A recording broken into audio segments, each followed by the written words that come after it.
Hello viewers, আশা করি তোমরা সকলে ভালো আছো। এই যে তোমরা ভিডিওটা দেখছো, এই ভিডিওটা হলো জন্মাষ্টমীর আগের দিন। হ্যাঁ, আমরা রাধা মাধব আর লাড্ডুর জন্য, আমার বাপের বাড়ি রাধা মাধব আর লাড্ডুর জন্য কিছু কেনাকাটা করতে এসেছিলাম। এখানে ভালো ভালো গোপালের জামা কাপড়, অলংকার সমস্ত কিছুই পাওয়া যায়। শুধু তাই না, দেখো কত রকমের মূর্তিও রয়েছে, রাধাকৃষ্ণের মূর্তি, গোপালের মূর্তি, লক্ষ্মী নারায়ণের মূর্তি। আর এই দেখো কি সুন্দর লাগছে, গোপীসোনাটাকে কি সুন্দরভাবে সাজিয়ে রেখেছে। ওদিকে দেখো তোমাদের সন্দেশ আবার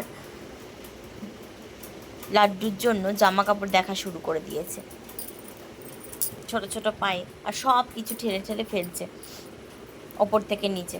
এখানেও একটা গোপীসোনা রয়েছে, দেখো এগুলো ঘাগরা রয়েছে। এখানে সমস্ত মূর্তি রয়েছে, এদিকে অলংকার রয়েছে, মুকুট রয়েছে, ময়ূর পঙ্খ রয়েছে, মাথায় গোজার জন্য ময়ূর পাখা রয়েছে। এটা একটা রাধারানী, সেই রাধারানীটাকে, লাডলি রাধারানী, ছোট ছোট রাধারানীকে দেখো কি সুন্দরভাবে সাজিয়ে রেখেছে।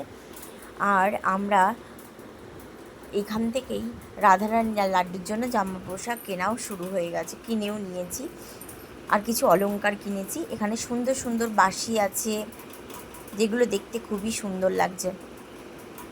যতগুলো দোকান আছে রানাঘাটের মধ্যে, এই রাধারানী স্টোর্সটা আমার খুব পছন্দের দোকান। শুধু তাই নয়, এখানে এখানে অনেক রকমের মূর্তিও আছে, মহাদেবের মূর্তিও আছে। শুধু রাধাকৃষ্ণ বলে নয়, সব রকম ঠাকুরের জিনিসপত্র এখানে পাওয়া যায়। আচ্ছা, তোমরা একটু দোকানটা ঘুরে দেখাচ্ছি তোমাদের, তোমরা একটু দেখে নাও।